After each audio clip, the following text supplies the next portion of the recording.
नमस्कार. सचिन पिळगावकर सरांनी उत्तम भाषण केलं. ही बॅटिंग तुमची खरंच चांगली होती. म्हणजे नेटवर जमली की नाही मला कल्पना नाही, पण ही बॅटिंग अतिशय चांगली होती. अभिनय तर तुमचा चांगला आहेच, दिग्दर्शनही चांगलं आहे. क्रिकेटमध्ये जरा प्रयत्न केला असतात तर कदाचित होऊ शकलं, पण संदीप बरोबर प्रॅक्टिस केली ते जरा चुकलं मला वाटतं. कारण तो असा आहे की तो तुम्हाला कॉम्प्लेक्स देतो बॅटिंग करताना, गोलंदाजांना देतो, फिल्डर्सना देतो. तसा कदाचित दिला असेल, पण तुमच्याकडे ते टॅलेंट असावं. पण तुमचं नावच सचिन आहे. त्याने एवढी दोघांची चांगली ओळख करून दिली की मला त्यात काय आणखीन ॲड करायची गरजच नाही. फक्त एकच सांगतो की दिलीपने फिरोजशाह कोटलावर 4 शतकं ठोकली, त्यातली 3 वेस्ट इंडिजच्या विरुद्ध ठोकली. आणि ती आजची पोरं नाहीत हा, म्हणजे क्लबच्या लेवलची ती टीम, क्लाइव्ह लॉईडची टीम, त्याच्या आधीची टीम, जेव्हा 4-4 फास्ट बॉलर्स त्यांच्याकडे होती. आणि सगळ्यात महत्त्वाची मॅच होती पाकिस्तान विरुद्ध, ज्यावेळेला दिलीपने शेवटच्या दिवशी 146 धावा केल्या. आपण 396 चेस करत होतो जिंकायला, आणि जवळजवळ मॅच जिंकली होती. बरोबर आहे दिलीप? शेवटच्या फलंदाजाने त्याला साथ दिली असती तर आपण ती मॅच 396 धावा करून चेस केली असती. संदीपबद्दल मी एवढं सांगेन की पॉली उमरीगरांना पामट्री हिटर म्हणायचे, कारण वेस्ट इंडिजमध्ये गेल्यानंतर त्याने झाडांच्या पेक्षा जास्त उंचीवरून चेंडू मारले, म्हणून त्यांना पामट्री हिटर म्हणायचे. आमच्या काळातला पामट्री हिटर म्हणजे संदीप पाटील. तुम्ही विचार करा की त्यांनी वानखेडे स्टेडियम क्लिअर केलं आहे. बरोबर आहे ना संदीप? मला वाटतं सौराष्ट्राच्या अगेन्स्ट बॉल हॉकी स्टेडियममध्ये जाऊन पडला होता. मग काय ताकद असेल विचार करा, काय टायमिंग असेल. आणि त्यावेळच्या बॅट्स, आजची जर बॅट असती ना तर चेंडू हरवले असते किंवा वरती आकाशात गेले असते, आपल्याला वाटलं की नवीन तारा आहे. ही ताकद, ही स्ट्रेंथ त्याच्याकडे होती. आणि मगाशी सर म्हणाले की दिलीपचं 4थं शतकही झालं असतं, मी त्यावेळेला होतो, DRS असताना तर 100% झालं असतं दिलीप. तुमचं दुर्दैव आहे की तुमच्या वेळेला DRS नव्हतं. एनिवे, पण गंमत बघा, हे खऱ्या अर्थाने प्रिन्सेस ऑफ पॉपिंग क्रीज आहेत. दोघांचाही जन्म साधारण एकाच वर्षातला, साधारण 3 ते 4 महिन्याचं अंतर आहे फक्त दोघांमध्ये.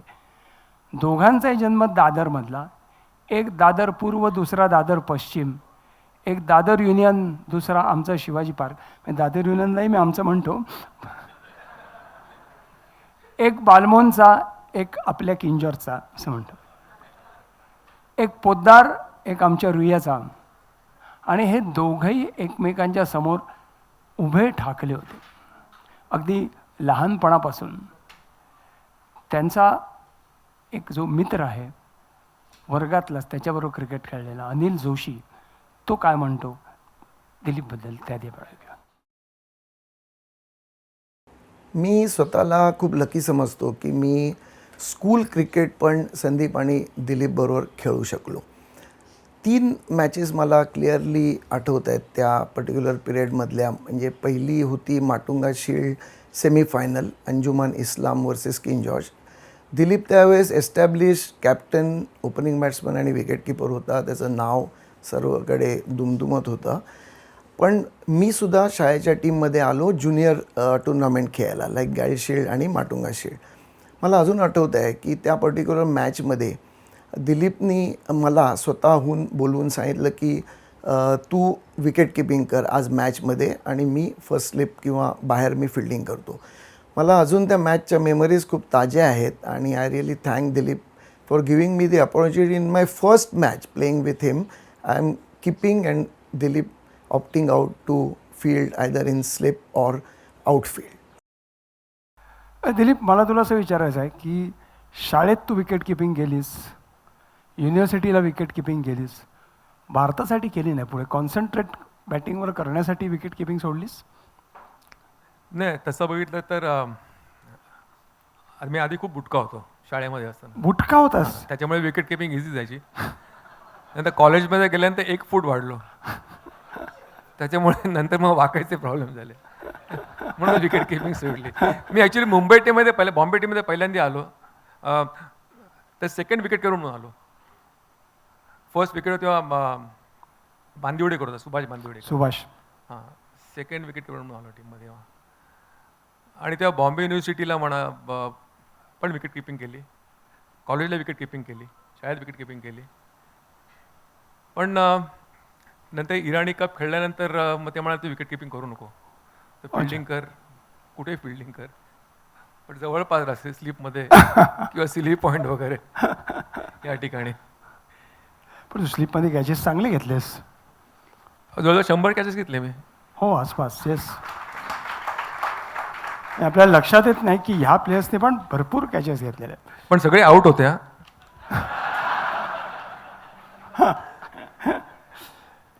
अनिलला आणखीन एका मॅचबद्दल सांगायचं आहे दोघांबद्दल, ते पण ऐकू. माटुंगा शिल्डची सेमीफायनल राऊंड होता. That was a rivalry game, कारण की किंग जॉर्ज आणि बालमोनची रायवलरी त्यावेळेस खूपच चर्चेत होती. किंग जॉर्जचा कॅप्टन ऑब्वियसली दिलीप होता, संदीप बालमोन शाळेला लीड करत होता. त्या मॅचमध्ये दिलीपनी सुपर क्लास बॅटिंग केली, 100 केल्या.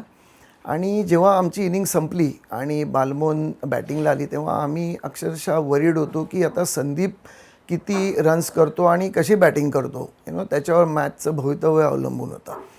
आम्हाला संदीपने त्या मॅचमध्ये मदत केली. तो 12 रनवर रनआउट झाला आणि किंग जॉर्ज ती मॅच इझिली जिंकू शकले. त्यामुळे आम्ही जेव्हा आतमध्ये दादर यांच्या पॅव्हलियनमध्ये ड्रेस चेंज करत होतो तेव्हा सुनील गावस्कर प्रॅक्टिसला आले होते दादर यांच्या ग्राउंडवर. त्यांनी संदीपला बघितला आणि संदीपला हाक मारली.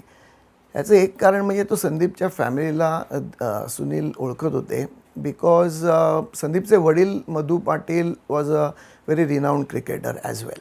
संदीपला बोलावलं आणि विचारलं, संदीप काय रे किती रन्स केल्या? संदीप मला 12 केल्या, मी 12 करून रनआउट झालो. तेव्हा सुनीलनी लगेच काउंटर क्वेश्चन केला, अच्छा 12 केल्यास का? किती बॉलमध्ये गेल्या? 2 बॉलमध्ये का 3 बॉलमध्ये?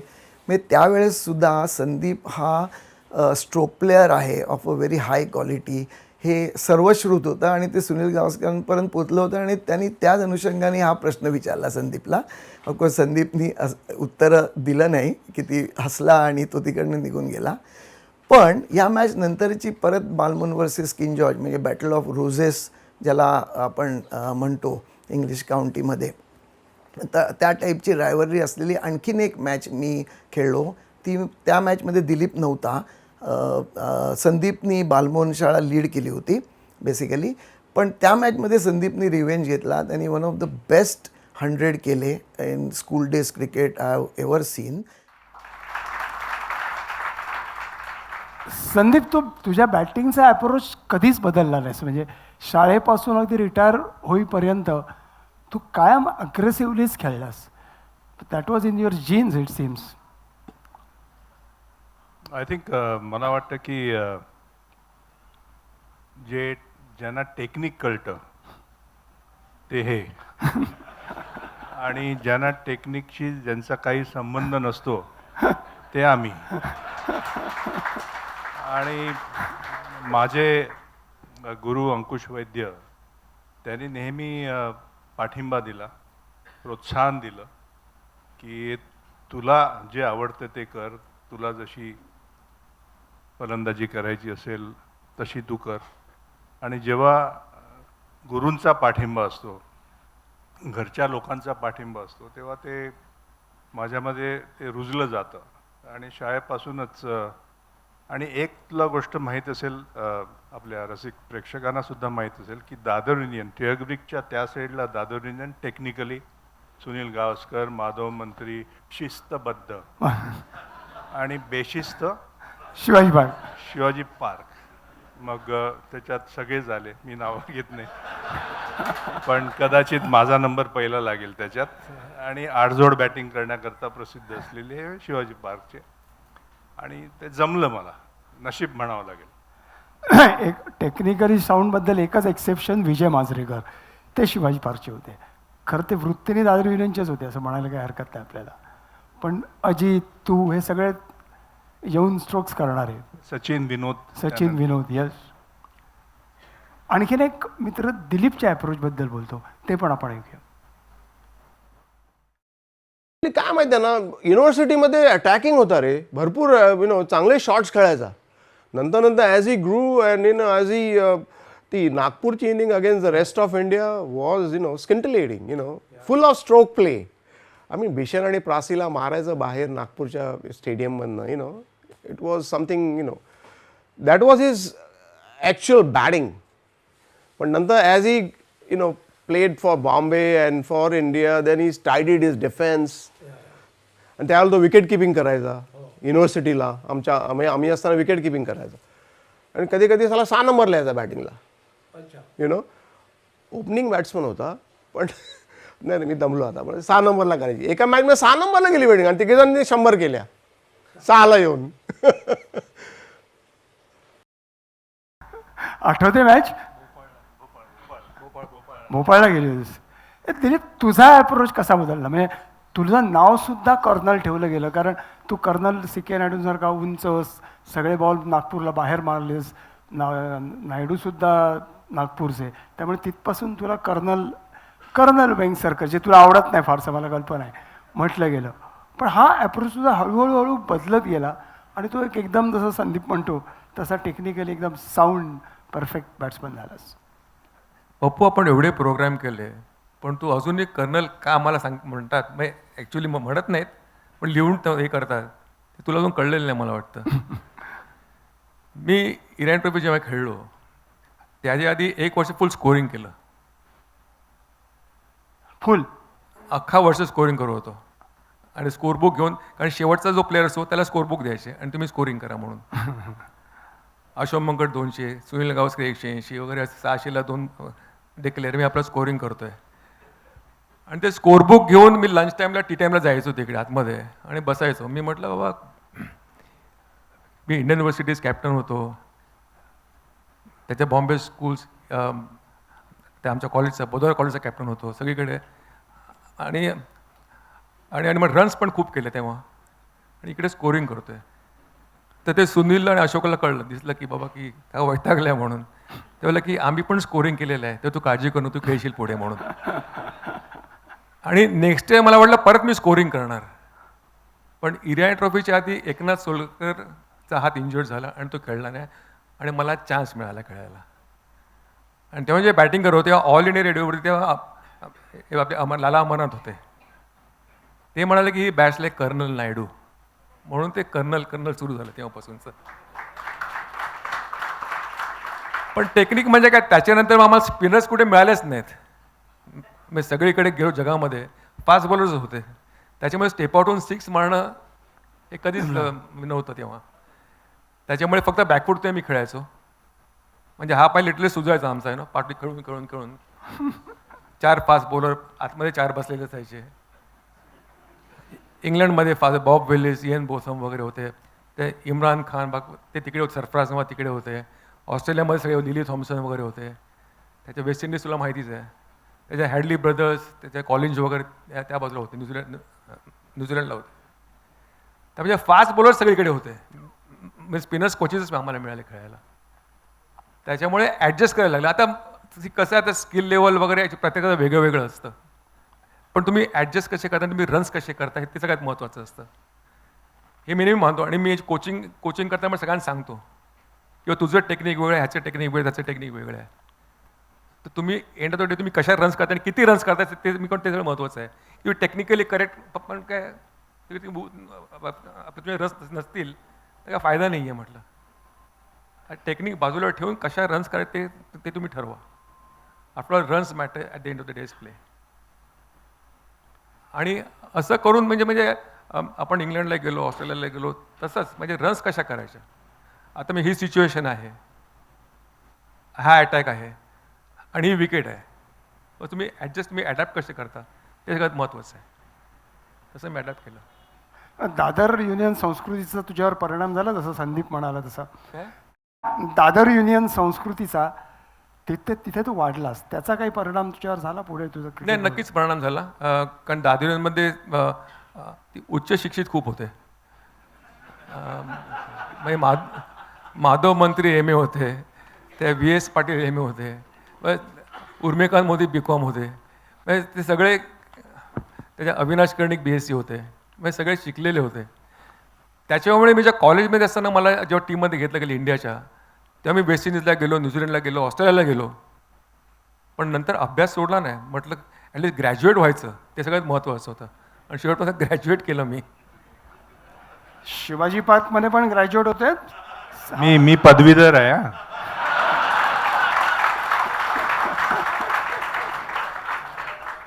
अजित वाडेकर ग्रॅज्युएट होता.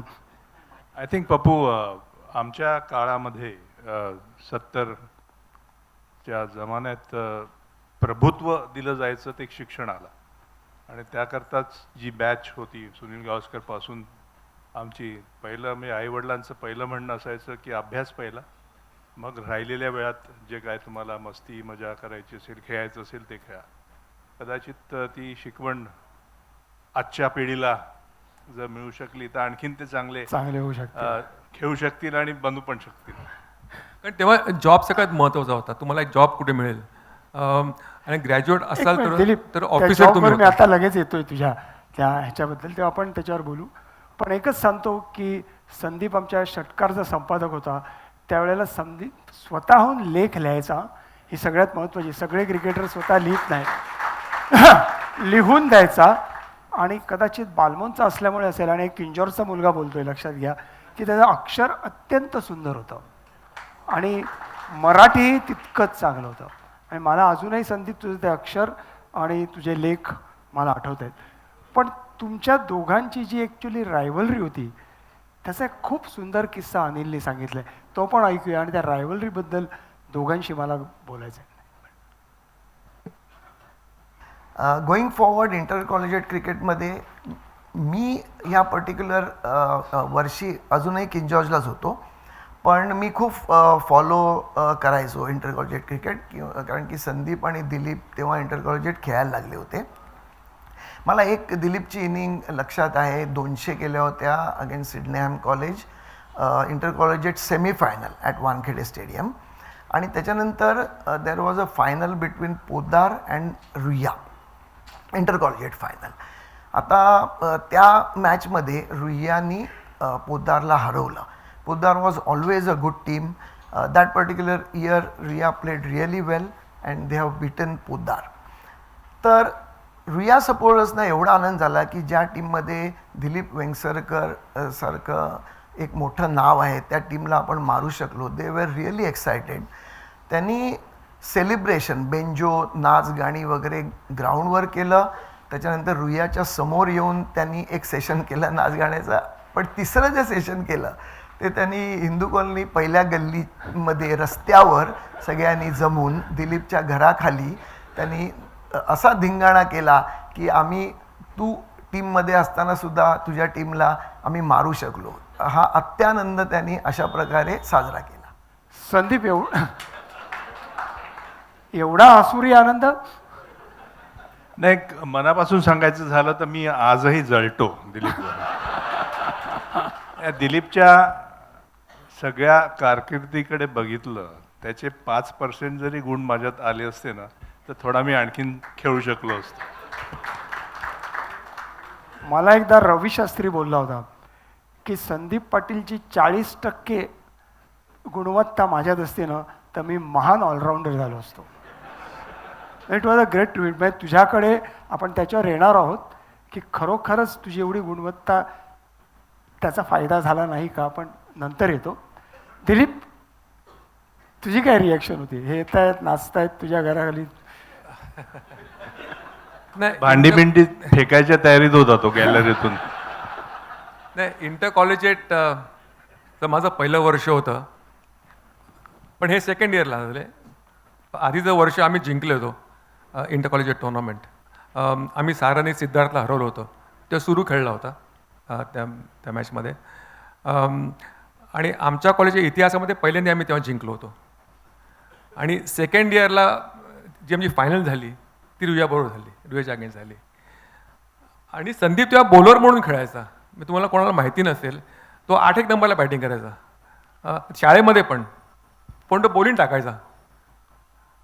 आणि मला आठवतं संदीप जेव्हा बॅट्समन झाला तेव्हा अशोक मंगड कॅप्टन होता आणि त्याने त्याला 4 नंबरला बॅटिंगला पाठवलं एकदम बॉम्बेसाठी. आणि तेव्हा त्याने 125 150 केले अगेन्स्ट दिल्ली. त्याच्यानंतर मग 4 नंबरला बॅटिंग करायला लागला.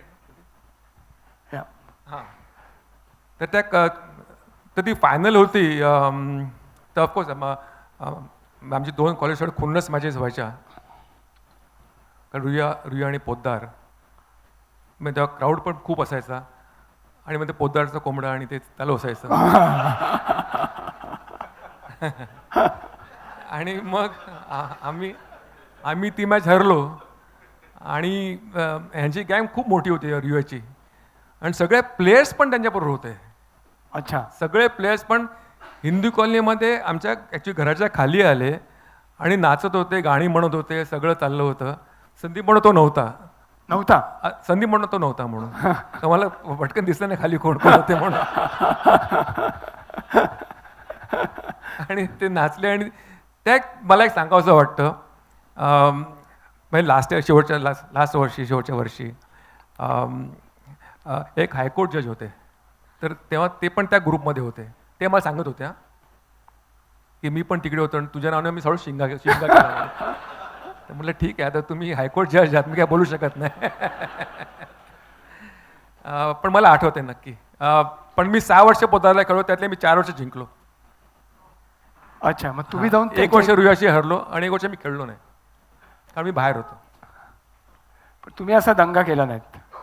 नाही, आम्हाला करायला लागला नाही कधी. जसं मगाशी दिलीप म्हणत होता की शिक्षण महत्त्वाचं, त्याबद्दल आपण बोलणार आहोत. पण मिलिंद रेगे त्याने दिलीपला पहिल्यांदा कसा पाहिला आणि टाटात कसं बोलवलं ते ऐकूया.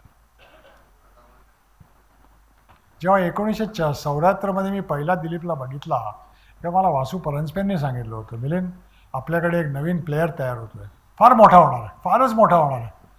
तर मला म्हणाला, मी म्हटलं कोण वासू? तो म्हणाला दिलीप वेंगसरकर आहे, तो उंचचा आहे. आणि तेव्हा पुरुष तादेवींना मी पण खेळायचो आणि तो पण खेळायचा. तेव्हा नवीन होता. तेव्हा तो मागच्या रोमध्ये उभा राहायचा असं स्वेटर घालून, क्वायटली सगळं ऑब्झर्व करायचा की सुनील पॅड्स कसे घालतोय, मी पॅड्स कसे घालतोय. आणि I could see him looking at us की हा माणूस ऑब्झर्व करतोय कसे पॅड लावायचे. त्याच्यामुळे तो दिलीपला कधीही जाताना बघ बॅटिंगला, ही इज नीटली अटायर्ड. त्याचे पॅड्स असे, त्याची कॅप अशी, त्याचे ग्लव्ज असे, त्याचं सगळंच करेक्ट होतं दिलीपचं. टाटासच्या अगेन्स्ट त्यांनी मला वाटतं पोलीस शील्डला एक 90 का 100 केले होते, हिंदू जिंका 100च असतील त्यांनी केले होते. That was one of the great innings for a youngster. तो कॉलेजमध्ये होता तेव्हा. आणि त्या दिवशी आम्ही ठरवलं की हा माणूस he belongs to a group like Tatas. कारण टाटाजमध्ये कसं होतं, लॉयल्टी होती, स्ट्रेंथ होती, डेप्थ होती, असे प्लेयर्स आम्ही बघत होतो. तेव्हा लगेच दिलीपला मला वाटतं प्रकाश पालेकर होते आमच्याकडे, तेव्हा ते त्याच्यावर बोलले, त्यांनी लगेच अग्री केलं.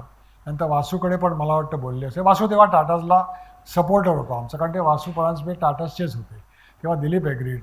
आणि दादरींचे असल्या कारणाने तर सगळं ते जेल झालं होतं. तामाणे, मी, नंतर वासू, दिलीप सगळे, म्हणजे ते आपोआप झालं.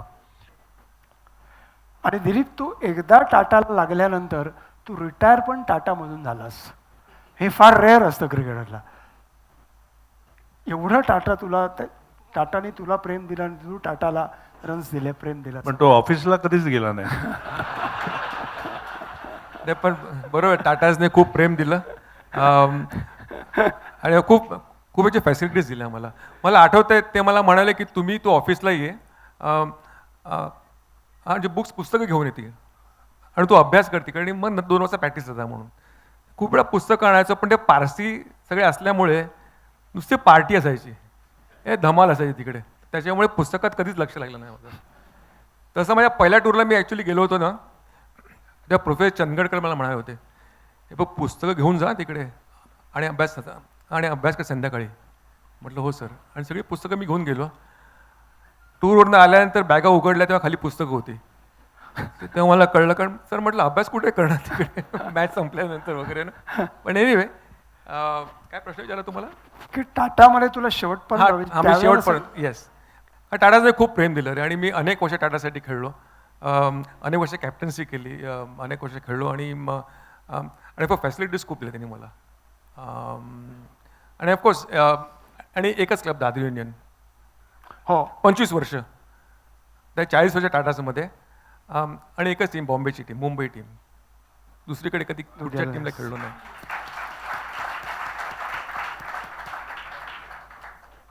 मला अजितची आठवण आली. अजित वाडेकर पण एकच क्लब शिवाजी पार्क, आणि सुरुवात झाल्यानंतर मग स्टेट बँक दी स्टेट बँक. पण हा विचारच माझ्या मनात कधी आला नाही की आपण CCI ला खेळूया या दुसऱ्या क्लबला खेळूया वगैरे. आणि तेव्हा तसं नव्हतं, म्हणजे आम्ही खेळत असताना.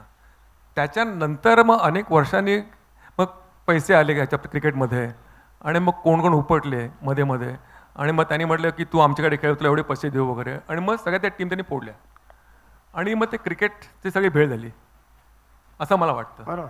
पण तेव्हा पूर्वी शोएब अख्तरला कोण खेळणार, 1 ते 11 प्लेयर्स ते असायचे. आमच्या दादरला कोण खेळणार, 1 ते 11 तेच प्लेयर्स असायचे. त्याच्याने हिंदू जिमखाना नॅशनल अशा टीम ज्या असायच्या त्यांचे तेच प्लेयर्स असायचे. कधी कोण दुसऱ्या टीमला गेलं नाही खेळायला. अजून संजय मांजरेकर आमच्याकडे जेव्हा खेळला आला तेव्हा आमच्याकडे, तर 3 वर्ष एकही मॅच खेळला नाही. अच्छा. 3 वर्ष स्कोरिंग करू 3 वर्ष. तर एकदा विजय मांजरेकर आमच्या टेंटमध्ये आले आणि वासूला म्हणाले की तो खेळत नसेल तुझ्याकडे, तर मी आमच्याकडे त्याला घेतो म्हणून. तर वासूला घेऊन जा म्हणून, प्रॉब्लेम नाही. तर संजय बोला की नाही सर, मला तिकडे खेळायचं नाही, मला दादर युनियनलाच खेळायचं आहे म्हणून. हो. आणि तो दादर युनियनला खेळला, अनेक वर्ष खेळला, कॅप्टन्सी पण केली, खूप छान खेळला त्याने, म्हणजे अत्यंत अप्रतिम खेळला. दादर युनियन एक वेगळा क्लब होता. म्हणतो दादर युनियनच्या सुरुवातीच्या प्लेयर्सनी कुणीही लग्न केले नाही. माधव मंत्रीनी केलं नाही, जो कामतनी केलं नाही, ह्याचे कोच मार्शल पाटीलनी केलं नाही. पहिला वासू की ज्याने त्याच्यातून बाहेर पडला आणि लवकरात लवकर लग्न केलं. And then Dilip Vengsarkar and everybody followed suit, असं बघायला काय. पण शिवाजी तुला म्हणायचं काय ऍक्च्युली? शिवाजी पार्कचं उलट होतं असं मित्रांनो. आम्ही लग्न पहिलं करायचो, 2 लग्न करायचे.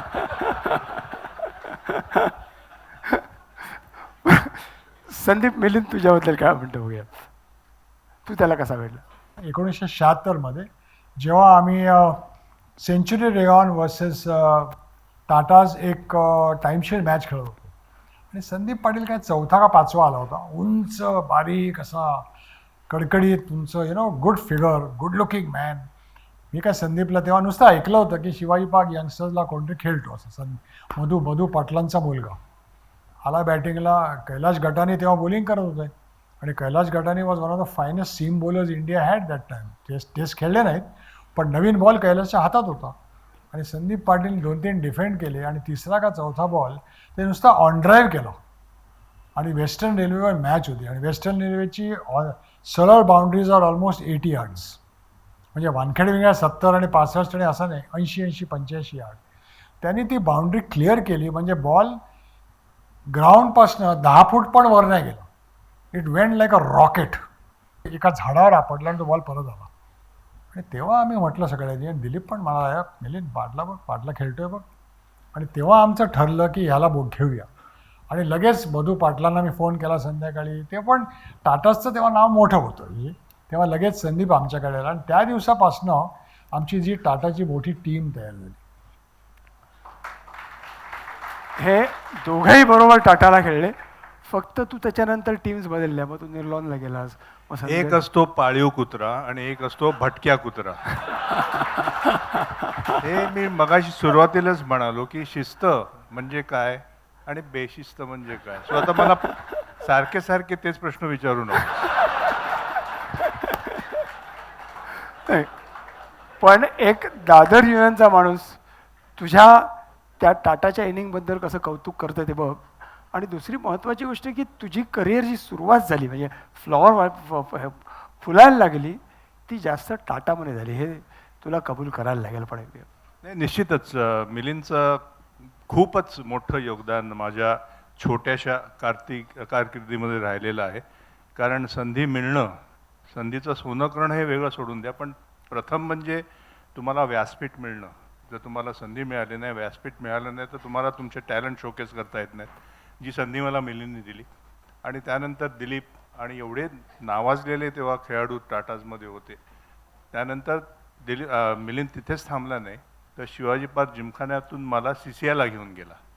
ह्या 2 गोष्टी महत्त्वाच्या घडल्या आणि त्यांनी खरंच बाबांना येऊन समजावलं. आणि खास म्हणजे बाबांनी, कारण बाबांनी 29 वर्ष शिवापार जिमखान्याचं नेतृत्व केलं होतं, त्यांनीसुद्धा होकार देणं हे महत्त्वाचं होतं. पण निश्चितच माझ्या शेवटच्या घडीपर्यंत मी हे मिलिंदचे योगदान कधीच विसरणार नाही. मिलिंद काय म्हणतो बघ. टाईमशीटला 2-3 वर्ष आम्ही मफतलाल सारख्या बलाढ्य टीमला हाणले होते. तेव्हा अशोक मनकर संदीपला बोलला होता, तुझी दादागिरी इस्लामवर ठीक आहे, वानखेड्याला ये फायनलला आणि तुला मी दाखवतो, बघूया काय करतोस.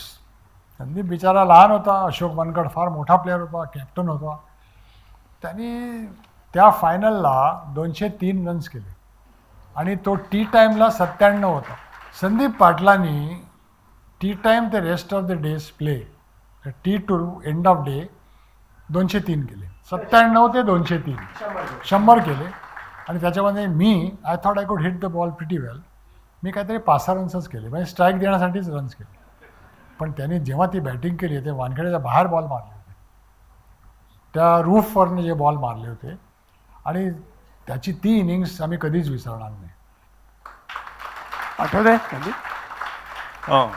कारण इस्लाम जिमखाना किंवा PJ जिमखाना तिथे आणि पारसी जिमखाना तिथे तिकडची जी सीमारेषा आपण बघितली तर खूपच छोटी आहे.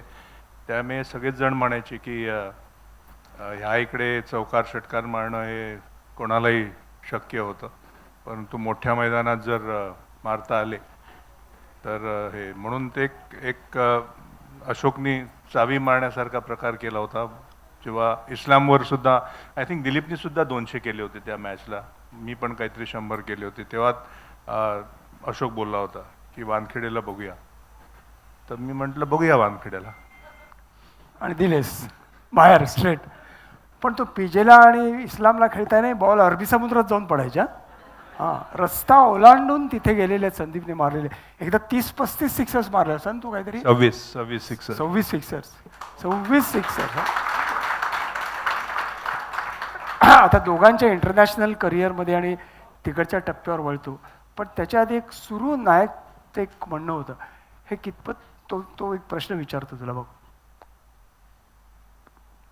Before he went to New Zealand, I remember आम्ही तुझ्याबद्दल सगळ्या प्लेयर्सनी, खिशात कोणाचे पैसे नाही रे, आम्ही 10-10 रुपये 20-20 रुपये काढून असं एक शर्ट घेतलेला, एक टाय घेतलेली, आणि मी मस्त डिझाईन करून एका बॉक्समध्ये टाकून दिलीपला दिलेलं की have a nice trip Dilip. So he felt nice about it. घातला की नाही मला माहित नाही शर्ट बीट. घातलास खरे नाही, जरा हो म्हणतोय त्यालाही जरा बरं वाटेल. आय थिंक किटबॅगमध्ये अजून असेल, बघायला पाहिजे. आता त्याच्या इंटरनॅशनल करिअरमधल्या आपण काही हायलाईट्सकडे वळूया. मगाशी सचिन पेडगावकर सरांनी सांगितलं लॉर्ड्सची 3 शतकं, त्यातलं जे पहिलं शतक होतं 79चं ते अत्यंत महत्त्वाचं होतं. कारण दिलीपला आठवते की नाही माहीत नाही, पण आठवत नक्की असेल, माणूस असं गोष्टी विसरत नाहीत. इथून जाताना विजय मांजरेकर सारखा महान बॅट्समन म्हणाला होता की दिलीप इंग्लंडमध्ये यशस्वी होणार नाही. आणि मांजरेकरांच्या एकंदरीत शब्दाला खूप मोठी किंमत होती. म्हणजे फक्त शिवाजी पार्क द्यायचं असं नाही, सगळेच जण द्यायचे. पण दिलीप प्रूव्ड हिम रॉंग, आणि लॉर्ड्सला त्यांनी शतक ठोकलं आणि त्याने आणि विश्वनाथ दोघांनी शतक ठोकून ती मॅच वाचवली. आणि त्या इनिंग्स, त्या टेस्टमध्ये पहिल्या इनिंगला दिलीप 0वर बाद झाला होता. दुसऱ्या इनिंगला जाताना दिलीप तुला काय वाटलं असेल? दुसऱ्याला बॅटिंगला चाललो होतो तर मनात म्हणत होतो की परत 0 केला त्याला गेट अ पेअर.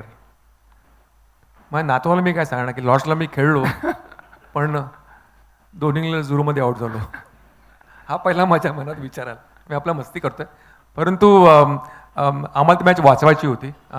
आणि ऑफकोर्स आमच्या 2 विकेट पडल्या होत्या, सुनील आऊट झाला होता आणि मी आणि विशी तेव्हा होतो. आणि मामेजवळ 1.5 दिवस बॅटिंग केली होती आणि ती मॅच वाचवली होती. आणि तेव्हा फर्स्ट 100च्या वेळेस मी मला सांगत होते सगळेजणं, जे मी की त्या 80वरती बॅटिंग करत होतो तेव्हा,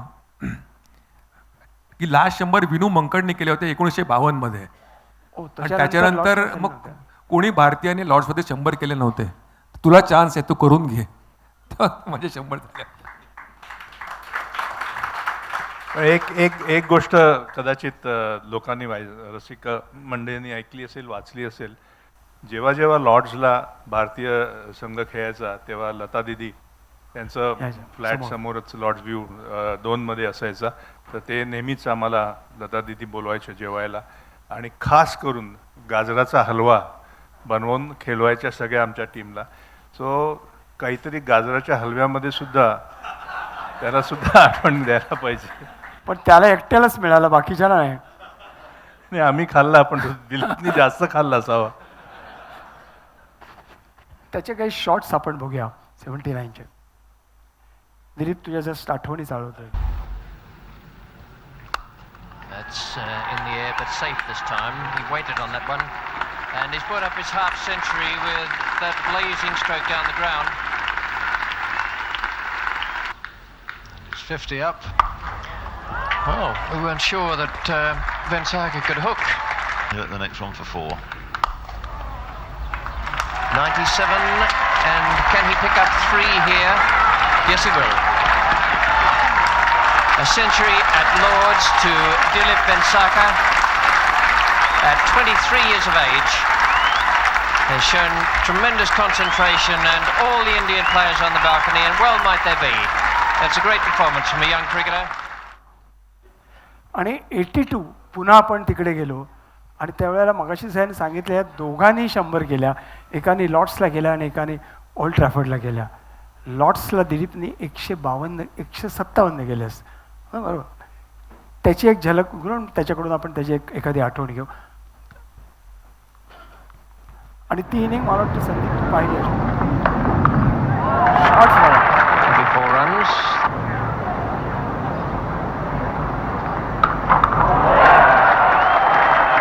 He could hook with this fellow. A really magnificent shot. They see the way he got in behind it.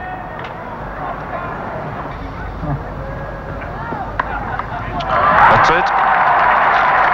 Vensaka steering that very nicely, very comfortably down to third man for another boundary, the boundary that sees him into 3 figures.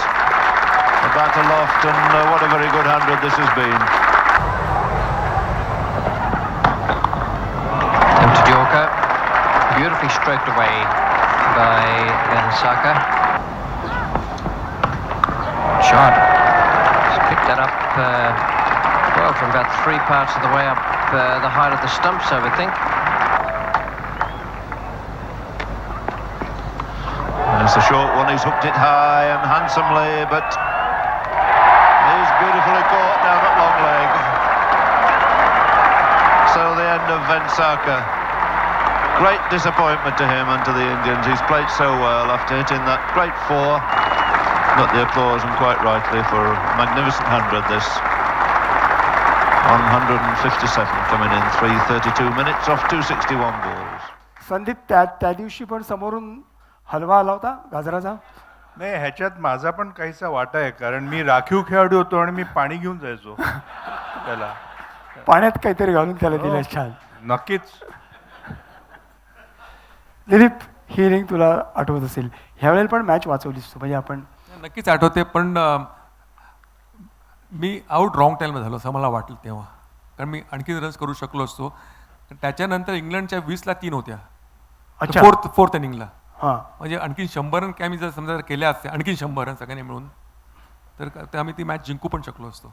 आणि लॉर्ड्सला पहिल्यांदा जिंकलो असतो. पण त्याच्यानंतर आपण old ट्रॅफर्डला गेलो आणि old ट्रॅफर्डला Sandipani ज्या इनिंगबद्दल सांगितलं मग अशी सचिन पिळगावकरांनी, ती इनिंग पाहूया आणि मग संदीपच्या खूप आठवणी आहेत त्याच्याबद्दल, त्या पण आपण ऐकूया. पण त्यात एक गोष्ट झाली की सुरुवातीला त्या इनिंगच्या बॉथमचा एक बॉल त्याला लागला आणि अक्षरशः संदीप त्यानंतर चौताळला. त्यांनी बॉथमला 2 बाउंड्र्या मारल्याच, पण ज्या 6 बाउंड्र्यांचं मगाशी वर्णन केलं त्या 6 बाउंड्र्या विलिसला मारल्या. म्हणजे बॉथमने त्याला खऱ्या अर्थाने चेतवला. वळ जे उठले ते विलिसच्या पाठीवर बसले असं. आणि ते वळ कसे बसले ते आपण पाहूया. प्रत्येक शॉट खूपच सुंदर आहे. 6च्या 6 आहेत आणि आधी होतं 6च्या 6. तुला कुठल्या क्षणी वाटलं की 6 बॉलला 6 बाउंड्री होऊ शकतील? काय आहे की जेव्हा बॉब विलिस सारखा मोठा गोलंदाज तुमच्या समोर येतो तेव्हा मनात भीती असते, आणि जेव्हा तुमच्या मनात भीती असते तेव्हा गुरुमंत्र म्हणजे डोळे बंद करा आणि बॅट फिरवा. आणि मग असं काहीतरी घडलं. डोळे उघडे होते तुझे. नाही, तुम्ही गल्ली क्रिकेटचं जरी म्हटलं तरी कोणीही ठरवून मारू शकत. कुठचाही फटका मारू शकत नाहीत, पण त्या दिवशी जे घडायचं होतं ते घडलं. माझं नशीब मी समजेन.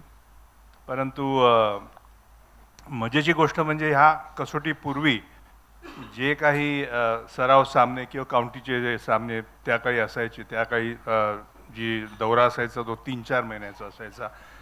दर टेस्ट मॅच नंतर काउंटीचे सामने असायचे. तर ह्या कसोटीपर्यंत माझं ॲव्हरेज त्या दौऱ्याचं 4.5 होतं. आणि पहिल्या कसोटीमध्ये अशोक मल्होत्राला संधी मिळाली होती आणि मी राखीव खेळाडू होतो, जे 100 बघितले ह्याचे. आणि दुसऱ्या कसोटीकरता जेव्हा सुनीलनी मला संघात घ्यायचं ठरवलं तेव्हा जवळजवळ 14 जणांचे चेहरे पडले होते. त्यात दिलीप होता की नाही माहीत नाही. आणि साहजिकच होतं, कारण फॉर्म नसताना मला संधी सुनीलने दिली होती. आणि खरंच सुनीलचे आभार मानायला पाहिजेत, कारण पहिल्या वेळेलासुद्धा माझं पहिलं शतक जे झालं 174, तेव्हासुद्धा आधीच्या कसोटीत मला बॉल लागला होता. आता जर तुम्हाला बॉल लागला तर रिहॅब करा, 1 महिना आराम करा वगैरे असतं. मला एका आठवड्यात पुन्हा सुनीलनी दुसऱ्या कसोटीत खेळायची संधी दिली ह्या वेळेला. त्यामुळे खरंच सुनीलचे आभार मानायला पाहिजेत की अशा परिस्थितीतसुद्धा त्यांनी माझ्यावर विश्वास टाकला आणि शेवटी नशीब म्हणावं लागेल. तू पाहिली सिनिंग समोर. हे बॉब विलिस सोपणारे 2 प्लेयर बघितले, एक विव रिचर्ड्स आणि एक संदीप पाटील. एक चांगला किस्सा आहे विव रिचर्ड्सचा संदीपकडे. संदीपने मला पूर्वी सांगितला होता की विव रिचर्ड्सने तुला पार्टी दिली ना, तू विलिसला 6 बाउंड्री मारल्यावर. नाही, पार्टी नाही दिली. ॲक्च्युली वर्ल्ड कपला मी माझ्या पुस्तकात लिहिलेलं आहे, ते वर्णन केलेलं आहे. जेव्हा 6 चौकार मारले मी आणि त्यानंतर जेव्हा वर्ल्ड कपचा सामना होता वेस्ट इंडिजच्या बरोबर, आणि मी आधी गेलो होतो सराव करण्याकरता आणि भारतीय संघ मग आला होता 1 आठवड्यानंतर. तर मी वेस्टमोरलंड हॉटेलमध्ये माझी किटबॅग घेऊन वाट बघत बसलो होतो भारतीय संघ येण्याची. आणि माझ्याबरोबर एक माझा लेट मित्र प्रवीण पटेल पण बसला होता. आणि तेव्हा वेस्ट इंडिजचा संघ सराव करून हॉटेलमध्ये आला आणि मी फक्त ऐकलं होतं, त्यांचं बघितलं होतं. प्रत्यक्ष असे समोर कधी आले नव्हते. तर मी बघत होतो क्लाइव्ह लॉईड आणि सगळे येत आहेत आणि म्हटलं ह्यांच्याशी सामना करायचा म्हणजे कठीण आहे. आणि माझी किटबॅग रिसेप्शनच्या बाजूला होती आणि त्याच्यावर संदीप पाटील, ते कॉफिन्स त्याला म्हणायचे ना, लिहिलं होतं नाव.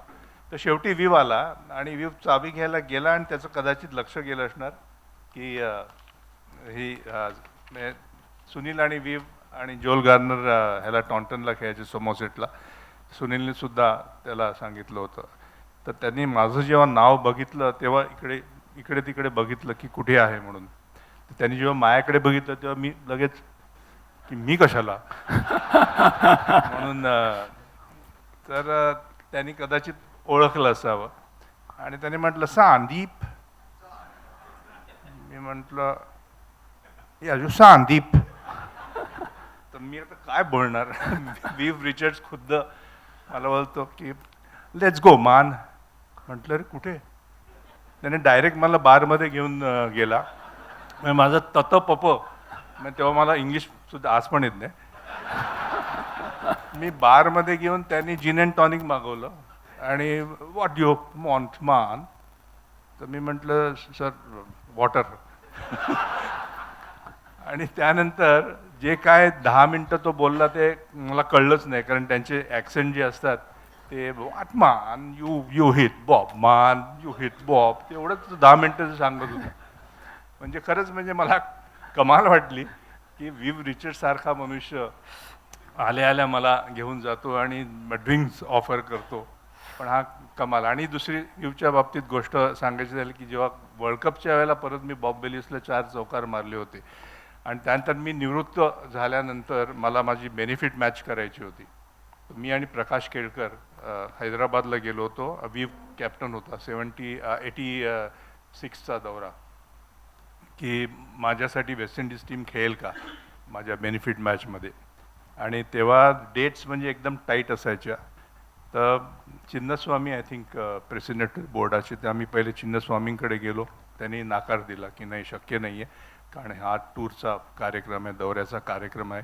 आणि त्यानंतर मी आपण चान्स घेऊया, व्हीवकडे जाऊया म्हणून मी आणि प्रकाश व्हीवकडे गेलो. आणि तुम्हाला खरंच खोटं वाटेल की व्हीव रिचर्ड्सनी एक अधिकृत भारताचा सामना कॅन्सल करून माझा सामना खेळला. आणि त्यामुळे व्यंकट राघवन आणि धीरज परसाना त्यांचासुद्धा एक बेनिफिट मॅच होऊ शकली. पण खरंच कमाल म्हणायला पाहिजे. आणि आत्ता 3 वर्षापूर्वी मी जो कुकिंगचा कार्यक्रम केला, टेस्ट मॅच म्हणून ह्याच्यावर कुकरी शो केला, तेव्हा पण मी व्हीवला जस्ट मला वाटलं की विचारूया म्हणून. तर व्हीव विनामूल्य आला आणि माझ्या कार्यक्रमात त्यांनी जिलेबी ब्रेटली आणि तो जिलेबी करताना तुम्ही कदाचित बघितलं असेल. तर असा हा व्हीव रिचर्ड्स. संदीपने जेव्हा ह्याला 82ला रन्स केल्या आणि संदीपने सांगितलं की माझा ॲव्हरेज 4.5 होतं, ते मी बोललो नाही, पण सुरू नायक मात्र बिंदास बोललाय बघ. ॲक्च्युली त्यावेळेला मी नॉन स्ट्रायकर पण होतो, if I am not mistaken. Bob Willis fed him, short टाकले, outside the off stump short टाकले. आणि Sandeep was an very attacking batsman, तडीच द्यायचा म्हणजे. आणि त्यावेळेला till that test match he was not in, काय म्हणतात, in the thinking of in the team. ती इनिंग खेळल्यानंतर he came back in the team. That was his last inning probably, had he not scored in that game, बाहेर गेला असता. तू मगाशी जे बोललास तेच तू सांगत होता की संपली होती तुझी करिअर असं त्यांना वाटलं. तिथे रिवाइव्ह झाली, सुरुवात झाली आणि तेव्हाच संपली होती. अशी खूप वेळा संपली, पण पुन्हा पुन्हा बाउन्स झालास. तुझ्या एकंदर त्या कलेबद्दल आपल्याला बोलायचं असायचं पुढे थोडंसं, पण तुमच्या या काही इनिंग्स लोकांना खूप आवडतं असं दिसतंय, त्याच्यात पुढे जातो. दिलीपने तिसरी 100 86 साली केली आणि ती लॉर्ड्स टेस्ट आपण जिंकली आणि लकीली दिलीप त्यावेळेला मी होतो. पण तिथे थोडा नशिबाचा भाग नाही म्हणणार, पण तू 99वर असताना समोर मनिंदर होता लास्ट पेपर 86ला. त्याच्या आधी पण आपण जेव्हा श्रीलंकेत गेलो होतो तेव्हा तुझ्यासमोर मनिंदर होता, तू 98वर होता, मनिंदर आऊट झाला, तुझं 100 चुकले. समोर मनिंदर बघून तुझ्या हृदयाचा ठोका चुकला, कारण तो 98वर 99वर. आता बाकीचे बायका वगैरे बसत ना, तर बोललो असतो मी पण. नाही, बोल आज अलाउड आहे. त्यांनी सुरुवातीलाच सांगितलं प्रेस वगैरे नाही आहेत ना. नाही कोण नाही. बोल काय हरकत. बिंदास. आधी श्रीलंकेला आम्हाला ती मॅच ड्रॉ करायची होती आणि आम्हाला 40 ओव्हर खेळून काढायच्या होत्या. आणि मी आणि मनिंदर शेवटचा आम्ही, तर मी 30-40वरती असताना मनिंदर बॅटिंगला आला, पण तो चांगला उभा राहिला 1 तास वगैरे. मी 98वरती पोचलो आणि म्हटलं मनिंदर आरामात खेळेल केवढाचा, मी कडे त्याने 1 तास चांगला खेळला, आणखी 2 बॉल खेळायला काय, मग त्याने फुलटॉसच आडवा माराने बोल्ड झाला. मी म्हटलं कमाल केली, 98वरती आता मी. तू बोललास काय लॉर्ड्सला मी जेव्हा बॅटिंग म्हणजे 85 बॅटिंग करत होतो, 85, 98 नाही 85 बॅटिंग करत होतो. त्याच्यात किरण मोरे आऊट झाला, त्याचे रॉजर बिनी आऊट झाला आणि हा शेवटचा येत होता. मी 85 बॅटिंग करत असताना मला 2 बाउंड्रीज मिळाल्या आणि मी जवळ गेलो आणि मनिंदरला सांगितलं तू काही कर, आडवा मारू नको, फक्त सरळ खेळ बस. आणि मग आमची पार्टनरशिप झाली आणि आम्ही इंग्लंडवर लीड घेतला 50 रनचा आणि मग ती टेस्ट मॅच जिंकला. ऑफकोर्स कपिलने खूप अप्रतिम बॉलिंग केली तेव्हा. पण मनिंदरला मी नंतर परत हेडिंग्लीला नेक्स्ट टेस्ट मॅच मी 99 बॅटिंग करत होतो आणि त्याला 5 बॉल खेळायचे होते आणि तो बॅटिंगला येत होता माहिती आहे. मी म्हटलं आता काय करणार सरदारजी यार. म्हटलं परत त्याला सांगितलं सरळ खेळ आडवा मारू नको. दिलीप भाई तुम्ही फिकीर मत करो यार मी बरोबर खेळता हूं. आणि त्याने 5वा बॉल त्याने टाकला आणि मी असे डोळे मिटले की याला खेळला की नाही बरोबर हा. आणि मग तो खेळला बरोबर. नेक्स्ट बॉलला मी 100 केले. आणि मग आम्ही ती टेस्ट मॅच काही 2 दिवसात का 2.5 दिवसात आम्ही हो जिंकली त्याबद्दल होती. मी पुढे येतोय कारण ती दाखवतोय थोडीशी त्यांना. मनिंदर एकंदरीत तुझ्या 5वीला पुजला होता असं म्हणायला हरकत नाही. आणि मगाशी यांनी उल्लेख केला ती संदीपची 174ची इनिंग ऑस्ट्रेलियाची तुम्हाला बघायला आवडेल. आधी दिलीपचीही आपण लॉर्ड्सची बघू आणि मग संदीपची. आणि संदीपकडे त्याच्याबद्दल बरेच किस्से आहेत. ही टेस्ट मॅच सुरुवातीची पहिली होती हो ओल्ड ट्रॅफर्डला. आणि मला आठवतं आहे मी पॉईंटला फिल्डिंग करतो पॉईंटला कवर पॉईंटला. आणि खूप थंडी होती रे. मी 2-2 स्वेटर घालून फिल्डिंग करत होतो. आणि सुरूने बोथमला पहिली ओव्हर टाकली त्याची स्वतःची. आणि पहिले 3 बॉल त्याने शॉट टाकले आणि बरोबर आउटसाईड ऑफ स्टंप. आणि त्याने झणझणीत स्कोर रेट केल्या आणि मला डायरेक्ट पोटामध्ये. मला अवॉइड पण करता नाही आलं. 3ही शॉट. आणि थंडी मी हात सोडले. नंतर 4था बॉल सांगितलं सुरू तिकडे टाक त्या बाजूला. आणि त्यांनी त्या सुरूने बाजूला- माझं ऐकलं आणि बोथमने असा केल्यानंतर रेल्वे ट्रॅकमध्ये बॉल गेला. नाही, पण सुरूनी सांगितलं त्या बाजूला टाक पण मी त्या साईडला होतो. रेल्वे ट्रॅक म्हणून त्याने थेट रेल्वे ट्रॅकमध्ये टाकला. And David Gower was relieved of the England captaincy. No chance of chopping that off.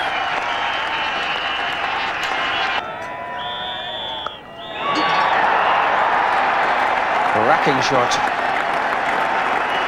And that is Dilip Bensaka's 50. Oh, lovely square drive. Beautifully timed. Great shot. An explosive pull shot from Dilip Bensaka. Another fine shot by Dilip Bensaka. 5 men saving the single.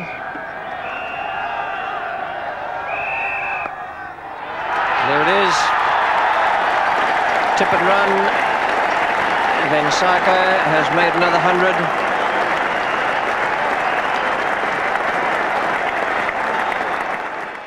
जीवाच्या आकांताने धावलाय त्याला शेवटची run समोर मनिंदर बघून. अगदी कुत्र्याला लागलं सगळं. 174. त्याच्या आधी पास्कोचा बॉल लागला. डेंजरस लागला होता संदीप तुला ball.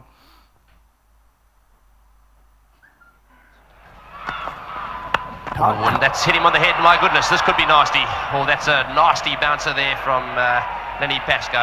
Spot on, and of course he's not wearing a crash helmet and he's down and looks in all sorts of trouble. Pascoe going to his side very quickly. And, oh, that looks real bad, Frank. It doesn't look too good at all. That was a very nasty bouncer. It was a ball that pitched very short and cut in off the wicket. Patil went away towards the leg side and the ball followed him. Just watch this.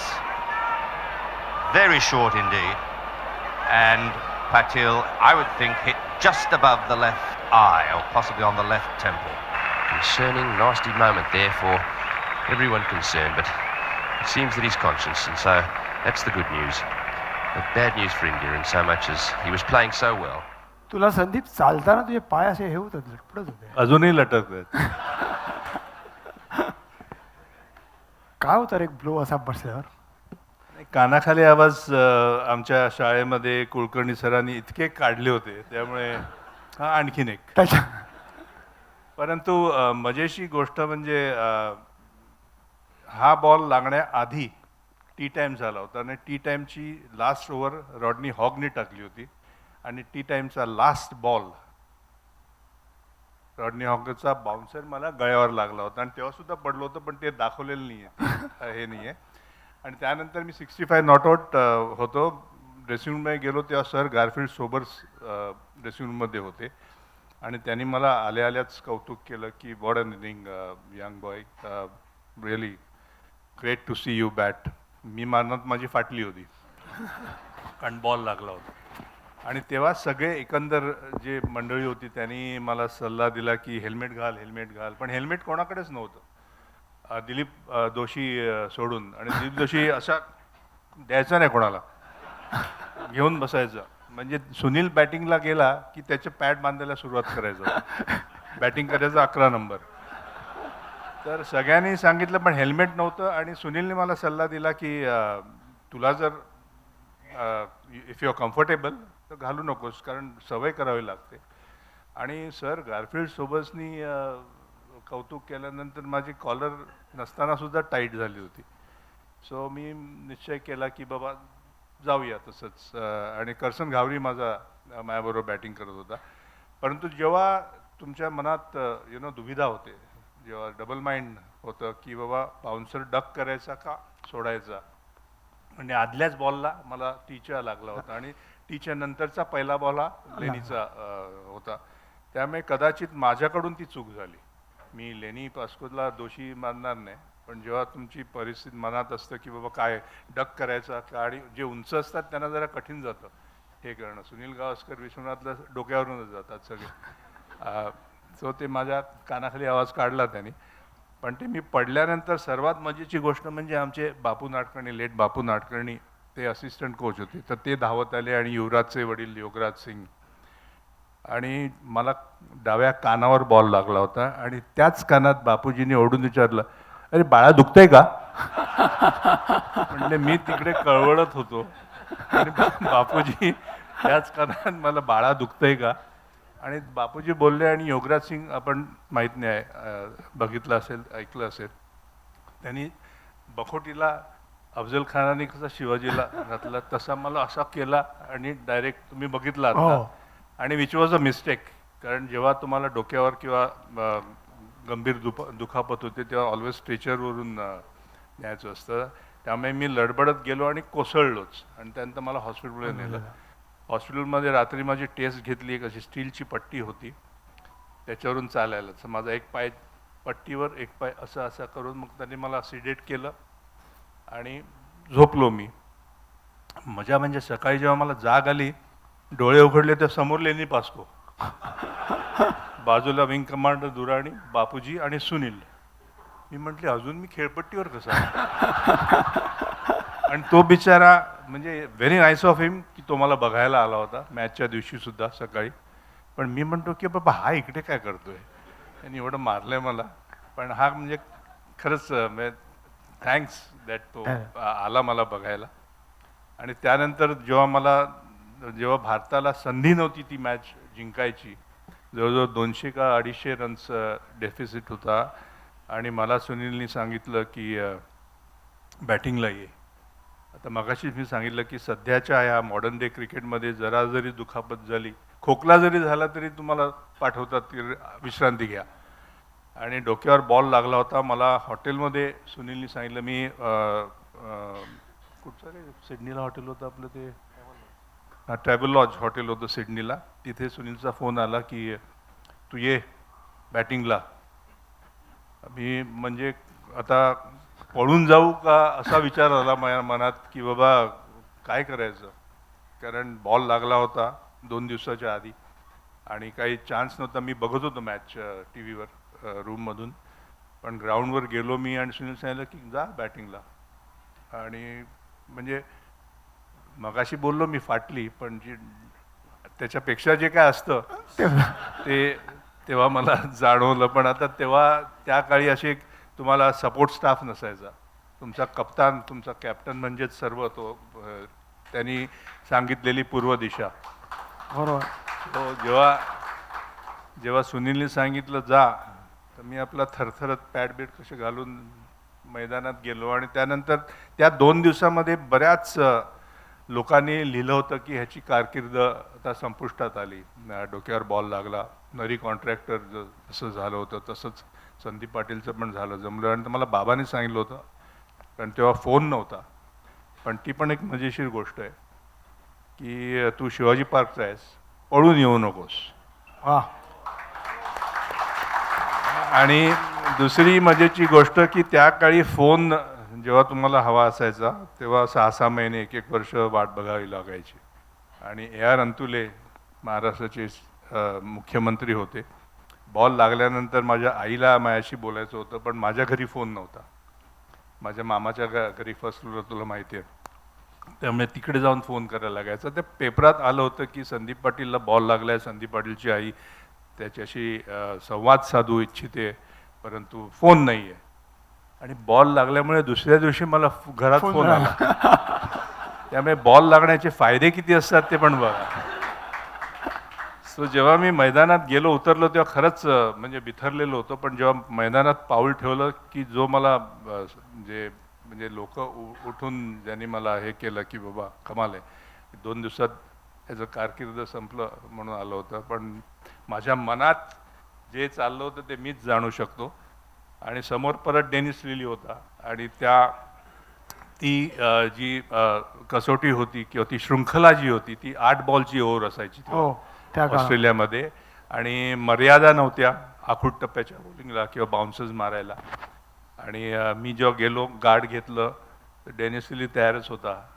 पहिला ball bouncer, मी डोळे मिटून, अक्षरशः डोळे मिटून असं केलं. डग वॉल्टर्सनी catch टाकला, 3rd स्लिपमध्ये 4. तर टाळ्या. मी म्हटलं टाळ्या कपाळात घाला, मग घाबरलोय त्याचं काय. तर म्हणजे सगळ्यांनी मध्ये 4 चौकार मारला वगैरे. दुसरा बॉल परत बाउन्सर, परत डोळे मिटले आणि आय थिंक कोकणी कॅच पकडला. मी म्हटलं म्हणजे जेव्हा सीता म्हणते का हा की बाबा धरणी दुभंग हो आणि मला आत घे, तसंच मला वाटलं की बाबा तिकडे जायचंच नाही, इकडेच मला खाली जाऊन दे. कारण जेव्हा तुम्हाला कळतं की तुम्ही घाबरला आहात, आणि मला बाबांचे शब्द आठवले की शिवाजी पार्कचा आहेस, घाबरून पळून येऊ नकोस. पण तेव्हा खरंच मला वाईट वाटलं. पण मला आठवते की जसा मी पॅव्हिलियनमध्ये गेलो तेव्हा सुनील मैदानात आला मला रिसिव्ह करायला आणि तो बोलला की तू खेळलास, तू फेस केलेस. आणि हे खरंच म्हणजे महत्त्वाचं आहे. मी मगाशीच म्हटलं की सुनील गावस्करचे हे उपकार मी कधीच विसरू शकणार नाही. हे सेकंड लाईनमधले सगळे शिवाजी पार्कचे आहेत, त्या टाळ्या वाजवल्या. मागचे बहुतेक दादर युनियनचे आहेत, टाळ्या नाही आल्या तिकडून. एनिवे, त्यानंतर तू 174 केल्यास, so that is really creditable आणि सगळ्यांना मारलंस. दिलीपला मगाशी तू जेव्हा दिलीप दोशीबद्दल बोलत होतं, त्याला एक किस्सा सांगायचा होता असं मला वाटलं, कारण दिलीप दोशीचे अनेक किस्से दिलीपकडे आहेत. पण आधी आपण 174 बघू आणि मग त्यानंतर 174ची इनिंग. कारण हे जे असं वातावरण त्यांनी तयार केलं ते तुम्ही बघायला पाहिजे. 174ची इनिंग काय खेळला तो. लवकर रे, फास्ट दाखव. Played in that sort of mould, an aggressive mould with the timing of the ball pretty. And that's hit high in the air down towards mid-wicket. There's no one down there, and will that carry the boundary? Almost cleaning up the Datsun. And another no ball and another beautifully timed square drive there by... He's hit that through extra cover. He makes his century. 101 now, and what a fine innings it's been for India. His maiden test century coming up. His previous highest score, 65 against Pakistan. This has been a real lifesaver as far as India have been concerned. 125 balls received. And that one beautifully driven away. He will be the last over of the day.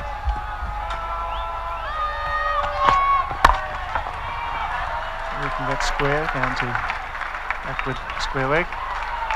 And that brings up 150 to Sandeep Patil. Well played, tremendous hand, making it at the right time. Under pressure, he's tired, but I'm sure he's a very, very happy man.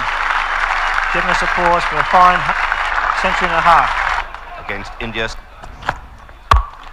Glorious off the back foot. Touch of class. Really get some timing and power into that shot. Close, very close, yes. Beautiful piece of bowling. I've taken the ball this morning. It's been on the inside edge at this time. And Patil, a magnificent 174.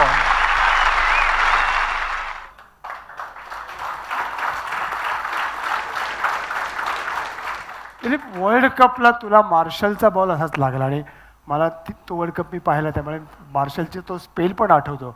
अक्षरशः म्हणजे तो आग ओकत होता, असा round wicket येत होता. आणि त्यावेळेला वन डेमध्ये पण लिमिटेशन्स नव्हत्या कुठल्याही ह्याच्या. तेव्हा काय झालं होतं एक्झॅक्टली? आपण ती मॅच कदाचित काढली असती, म्हणजे तुला जर बॉल लागला नसता. वेस्ट इंडिजच्या अगेन्स्ट 1983 वर्ल्ड कप. नाही, मी आणि मोहिंदर रमान आम्ही बॅटिंग करत होतो हो. आणि आम्हाला 265 करायच्या होत्या आणि आमच्या 80ला एक विकेट होती तेव्हा. आणि तो पण चांगला बॅटिंग करत होता. आणि खरं म्हणजे मार्शलची याच्यामध्ये चुकीच नव्हती, म्हणजे माझी चुकी होती. कारण मी 1 रन काढायला गेलो, मग त्याने शॉट टाकलेला, 1 रन काढायला गेलो आणि बरोबर मधून असा बॉल आला आणि मला बॉल लागला. ही चुकी माझी होती, त्याची चुकी नव्हती. पण मी इंजर्ड झालं, त्याच्यानंतर खेळू शकलो नाही, हे वेगळं होतं. पण you miss that world cup final, नाही तर तू खेळला असतास. ऑफकोर्स, या डेफिनेटली. कुठेतरी असं एक लागलं असेल की आपण वर्ल्ड कप फायनलमध्ये असायला. पण बिचारे मानसिंग मग हॉस्पिटल शोधत होते, त्याला कुठे घेऊन जायचं टाक्या घालायला. हो, ते दाखवले सगळं पिक्चरमध्ये. पिक्चर खूप सुंदर घेतलं असं मला वाटलं. खूप छान कारण पिक्चर केलं. मी स्वतः त्यावेळेला तिथे होतो आणि जे जे घडलं ते आपल्याला तिथे दिसतं. पण आणि 174 संदीपने केलं ना, त्याच्यामध्ये एक घटना घडली. दिलीप जोशी एक मिडॉनला फिल्डिंग करत होता आणि ॲडलेटची बाउंड्री 120 यार्ड बाउंड्री आहे. आता तिकडे रोप घालतात, तेव्हा आमच्यावेळेस रोप नव्हता. 120 यार्ड बाउंड्री आणि तेव्हा मिड विकेटला मी फिल्डिंग करतो आणि दिलीप जोशी मिडॉनला फिल्डिंग करत होता. आणि त्या ग्रेग चॅपलने स्टेट ड्राईव्ह केला कपिलला आणि दिलीप जोशी चेस करत होता बॉल. त्याच्या पाठी मी धावत होतो त्याचा थ्रो घ्यायला आणि त्यांनी 4 रन कंप्लीट केल्या होत्या आणि ते 5वा रन घेत होते तेव्हा दिलीप जोशींनी लात मारली बॉल आणि 4. आणि दिलीपला म्हटलं की Dilip fantastic presence of mind, तू तेरा मानना पडेगा, तू 1 रन बचा है. Then I said 2 runs. 2 runs कैसे? 1 फॉर द थ्रो.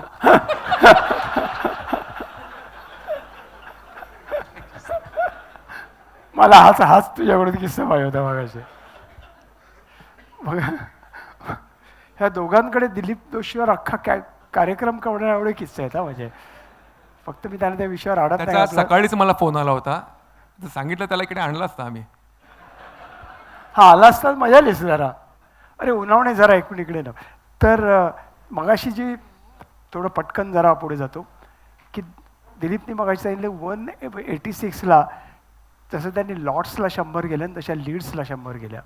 आणि लीड्सची विकेट एवढी खतरनाक विकेट होती की फक्त बॉल टाकायचा, तो कसा स्विंग व्हायचा, कुठे जायचा काही कळायचं नाही. It was just like that, dangerous wicket. पहिल्या इनिंगला ह्याने 61 रन्स केल्या, दुसऱ्या इनिंगला त्यांनी 100 केल्या.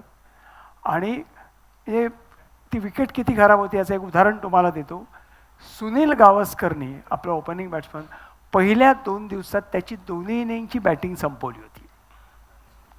आणि अक्षरशः दिलीप एका बाजूला कॉन्क्रीटवर बॅटिंग करतोय अशी बॅटिंग करत होता. आणि गंमत अशी आहे की त्या मॅचला पण खूप गमतीदार गोष्टी घडल्या की त्या मॅचला संदीपच्या ऐवजी मदनलालला टीममध्ये, म्हणजे संदीपच्या ऐवजी नाही पण मदनलालला त्यांनी टीममध्ये घेतला. आणि मदनलाल त्यावेळेला लीग खेळत होता. त्याच्या जागी कोण खेळणार, तर संदीपला लीग खेळायला वाटत. बरोबर ना संदीप? म्हणजे इंडियन क्रिकेटमध्ये जो टीममध्ये नव्हता त्याला आत घेतला. तो बिचारा मनोज प्रभाकर चेहरा टाकून बसला होता. संदीप लीग मॅच खेळतोय, पण ह्यांनी ज्या 100 केल्या आणि जी जिंकून दिली ना, ती पहिल्यांदा आपण इंग्लंड सेकंड टाईम आपण इंग्लंडमध्ये हरवलं. 2-0 3-0 हरवलं असतं, पण नंतर पुढच्या मॅचला पाऊस आला. ते लीड्सचे 1-2 शॉट बघूया आणि पुढे जाऊया. चालेल ना तुम्हाला shots?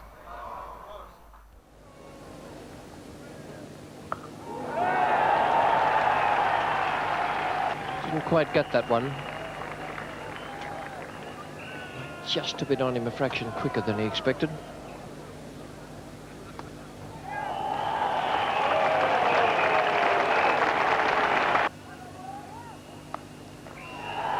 That's Sven Sarko's 50.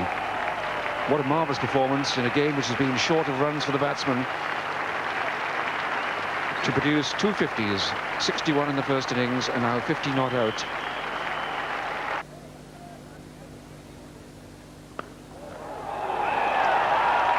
Almost worth paying you admission money just to see that. Too short between Dilip Bensaka and Roger Binning. 33 for 9.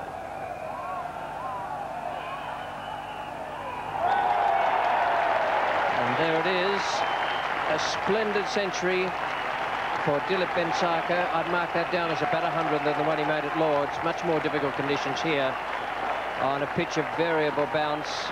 213 balls faced. That was a splendid knock. Indian क्रिकेटमधली one of the all time great inning होती ती. 3 दिवस आणि 1 ball match संपली, बरोबर ना Dilip? Absolutely खतरनाक. आणि त्यांच्या हायलाईटमधली एक शेवटची इनिंग संदीप पाटीलची, ज्याच्याबद्दल त्यांनी मगाशी सांगितलं की सेमीफायनलहून आपण फायनलला गेलो ते संदीपच्या इनिंगमुळे. म्हणजे जोपर्यंत संदीप आणि काय राहू यशपालची भागीदारी चालली होती, यशपाल आणि मोहिंदर हे यांनी एक पार्टनरशिप केली, पण त्यावेळेला स्लो होत होता. आपल्याला वेळ मिळेल की नाही असं वाटत नव्हतं. मोहिंदर आऊट झाला, संदीप बॅटिंगला आला आणि टोटल मूड बदलला. मगाशी त्यांनी सांगितल्याप्रमाणे विलिसला 4 बाउंड्र्या मारल्या आणि if I mistake not Sandeep पॅव्हिलियनमध्ये गेल्यानंतर पहिल्यांदा कोणाला तरी म्हणाला, मला वाटलं विलिस सुधारला असेल पण अजून सुधारला नाही आहे.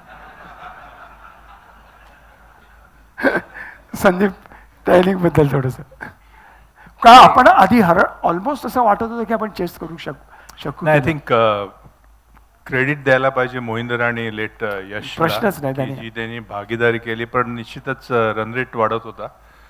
परंतु जी गोष्ट 86 मूवीमध्ये दाखवलेली नाही, जी गोष्ट मी जेव्हा आम्हाला भेटले निर्माते आणि डिरेक्टर, त्यांना मी पण सांगितलं, पण त्यांनी ती गोष्ट दाखवली नाही. माझ्या मते ती खूप महत्त्वाची होती. 22 जून जी तारीख आहे, ज्या दिवशी मॅच होती इंग्लंड आणि भारताचा सेमीफायनलचा सामना होता. 22 जून माझ्या आईचा वाढदिवस. 21 जूनला संध्याकाळी मला आईने फोन करून सांगितलं की मी आयुष्यात तुझ्याकडून काही मागितलं नाही, तर उद्या मॅच आहे, तर तू मॅच जिंकून मला भेट दे बक्षिसाची. तेव्हा मी निश्चय केला की काहीतरी माझ्याकडून घडलं पाहिजे. आणि त्या सकाळी मॅचच्या सकाळी जेव्हा मी ब्रेकफास्ट टेबलवर बसलो होतो, तेव्हा मला अगदी निश्चित आठवते की सुनील गावस्कर पेपर घेऊन आला होता आणि त्या पेपरमध्ये हेडलाईन्स होते की easy run for England, easy passage for England for the finals वगैरे. आणि तेव्हाच मी निश्चय केला मनाशी की आज बॉब विलिस येऊन दे, नाही तर बॉब विलिसचा बाप येऊन दे, मी फोडून काढणार. आणि म्हणून मी निश्चय करूनच गेलो होतो मैदानात. 1-2 शॉट ते इनिंगचे दाखवतो तुम्हाला आणि पुढे जातो. कारण यार हल्ली आपल्याला यूट्यूबवर पाहायला मिळतात, पण अशा सिलेक्टिव्हली तुम्हाला पाहणं कदाचित जमणार नाही. 2च हां आणि याच्यासमोर yes.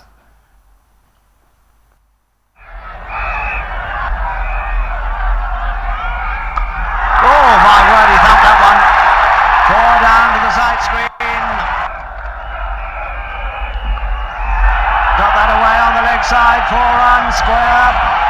India march past 200 to the joy of their supporters. Patel on 42.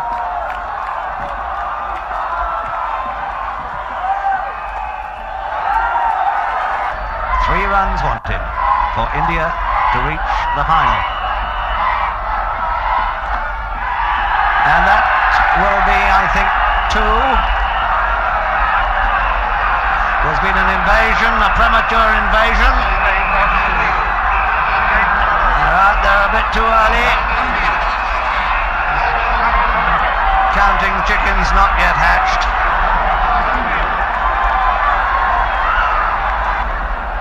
And I think it's going to be bowled to a fairly unorthodox field. Yet all on the offside and a quick escape route is planned.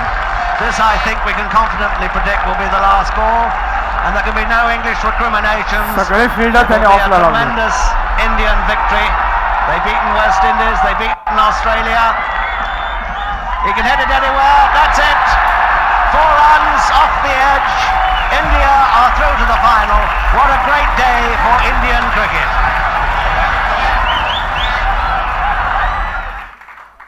This was really one of the greatest days. Dilip, तुला आधी संदीपला विचारतो मग दिलीपला, तू तुझं potential पूर्ण realise केलं नाही असं आम्हाला सगळ्यांना वाटतं, तुलाही वाटत असेल. असं का झालं असं मागे वळून पाहताना तुला वाटतं? नाही त्याला त्याचं पोटेन्शियल तू ह्याचं लक्ष आणि फोकस आणि एक म्हणजे जे लक्ष त्याला साधायचं होतं, जी शिस्त, प्रामाणिकपणा म्हणा, सगळं त्याच्याकडे होतं. माझं लक्षच नव्हतं. माझं लक्ष इतर ठिकाणी जास्त होतं. आणि फॉर एक्झाम्पल नाही, मला आठवतं की माझ्या वडिलांनी मला सांगितलं होतं की आयुष्याचा आनंद खऱ्या अर्थाने लुटायचा असेल तर केवळ एक हे करण्यापेक्षा ज्या ज्या संध्या तुमच्या समोर चालून येतात, म्हणजे संध्या मुलीचं नाव नाही, जेव्हा जेव्हा संधी मिळते त्याचा आनंद लुटणं हे सुद्धा एक चांगलं काम असतं. म्हणूनच माझ्या छोट्या कारकिर्दीमध्ये मी सर्व प्रकार केले, म्हणजे जे काही चांगले, काही वाईट जास्त, चांगले कमी, परंतु मला त्याच्यात काही हे वाटत नाही, काय कमीपणा किंवा मी समाधानी आहे. कारण भारताकरता खेळणं ते सुद्धा भारताच्या संघामध्ये सुनील गावस्कर, गुंडप्पा विश्वनाथ, दिलीप वेंगसरकर, मोहिंदर अमरनाथ सारखे फलंदाज असताना त्यामध्ये मला जागा फलंदाज म्हणून मिळणं ह्याच्यासारखी मोठी गोष्ट नाही. मी माझं खरंच भाग्य समजतो की मला भारताकरता खेळायची संधी मिळाली. आणि म्हणूनच मी सुरुवातीलाच म्हणालो की मी का दिलीपवर जळतो, तुम्ही बघितलंच सगळं, आणि का जळू नये. दिलीप एकदा सुनील संदीपबद्दल म्हणाला होता की संदीपच्या काही सिक्सर्स मी माझ्या शतकाबरोबर एक्सचेंज करायला तयार आहे. म्हणजे हिज गॉन ऑन रेकॉर्ड एका कार्यक्रमामध्ये. संदीपकडून एखादी गोष्ट घ्यायची तर तू जाळलं तर तू काय घेशील? म्हणजे संधी बिंदी सोडून दे, पण क्रिकेटमधून काय घेशील? मी संदीपकडे 2 गोष्टी घेईन. एक तो अप्रतिम कुक आहे, एक अप्रतिम जेवण करतो, ते मला करता येत नाही, मला फक्त चहा करता येतो. पण संदीप खूप छान जेवण करतो. आणि दुसरं, त्याने पिक्चरमध्ये काम केलं होतं. मी येणारच होतो. तुलाही सिनेमा मिळाला असता, तू पण हँडसम आहेस, तू पण उंच आहे, छान खळी पडते तुला. काय सलीम खान तुला माहिती आहे ना, सलमानचे वडील, तर त्यांना क्रिकेटर व्हायचं होतं. ते मला नेहमी सांगायचे, मला दिलीप मेरे काय क्रिकेटर बनणे का आता. तर काय झालं तर त्यावेळेस सलीम दुराणीला बॅटिंग करताना बघितलं आणि मी म्हटलं की ह्या लेवलला आपल्याला खेळता येणार नाही. त्यांनी क्रिकेटचा नाद सोडून दिला. तसंच मी जेव्हा सुनील आणि संदीपला पिक्चरमध्ये काम करताना बघितलं,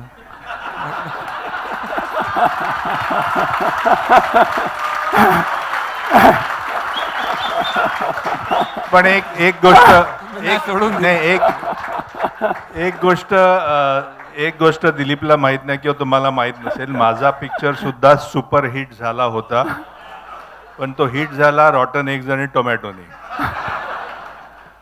संदीप तुला परत ऍक्टिंग करावीशी वाटली नाही?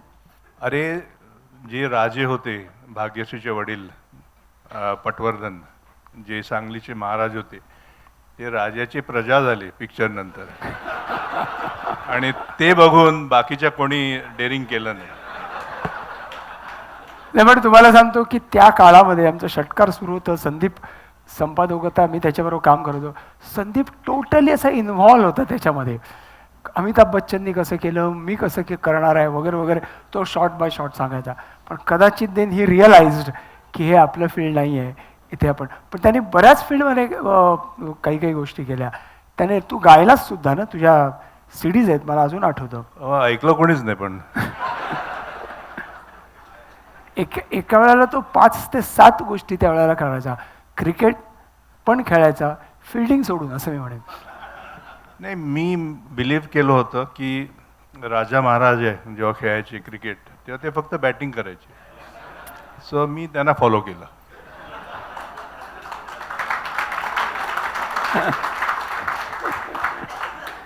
दिलीप, ते कॅप्टनशिपकडे आणि याच्याकडे यायचं, तत्पूर्वी तुला एक विचारतो मी की संदीपने फिल्डिंग प्रॅक्टिस दिली आहे का घेतली आहे? मी बघितली आहे.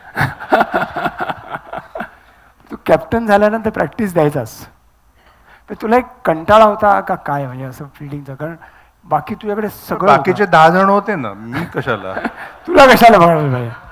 आणि ॲक्च्युली विकेट किपिंग सोडण्याचं कारण हे चुकीचं सांगितलं. त्याला उठाबशा काढायचा कंटाळा आला होता, तर त्यांनी हाईट बीट वाढली, त्यांनी फेकली. आणि संदीप, तुला एक प्रश्न विचारतो की दिलीप उत्तम फिल्डर होता. स्लिपमध्ये दिलीपने 100 कॅचेस घेतले, पण स्लिपपेक्षा एकनाथ सोलकर नंतर कदाचित मी जास्त उगाच त्याचं कौतुक बाजूला बसल्या म्हणून करत नाही, परंतु सिलीम एडॉनची पोझिशन जी असते ती इतकी खतरनाक, त्या पोझिशनला उभं राहून त्यांनी जे कॅचेस पकडलेले आहेत ते खरंच कौतुकास्पद आहेत. मला एकदा आठवते, मुंबईला अगेन्स्ट वेस्ट इंडिज सुनीलनी मला 3 पॉईंटला उभं केलं होतं आणि हिरवानी का रविशास्त्री कोणतरी बॉलिंग करत होता. त्यांनी बॉल टाकायच्या आधीच मी उलटा फिरलो होतो. त्यामुळे एकदाच मी आयुष्यात सिली पॉईंटला उभं केलं होतं मला, आणि मी सुनीलला चक्क जाऊन बोललो की तू पुन्हा मला तिकडे उभं केलंस तर मी आज जाईन सरळ. पण ह्यानी हे संपूर्ण कारकीर्द त्या सिली पॉईंटवर गाजवली म्हणेन मी. एकनाथ सोलकर नंतर खरंच ते धोक्याचं असतं, आणि आज जे सगळे उभं राहतात, पण ह्या लोकांना क्रेडिट द्यायला पाहिजे, ह्यांना बघून सगळे मोठे झालेले आहेत. नाही, दिलीप खरोखरच उत्कृष्ट असते. पण एकच गोष्ट असे दिलीप मला तुला अशी विचारूशी वाटते, आणि आता त्याबद्दल तुला काय वाटतं की एक त्यावेळेला असं म्हणजे एक वाटायचं की दिलीपने 100 केल्यानं किंवा 150 केल्या की फिल्डिंगला काय येईल असं वाटत नाही. पण तुला आता वाटतं का यू मिस्ड मेनी कॅचेस? नाही हो करतो, पण तुला विचारतो. 2च प्रश्न शेवटचे घेतो आणि तुला थांबतो.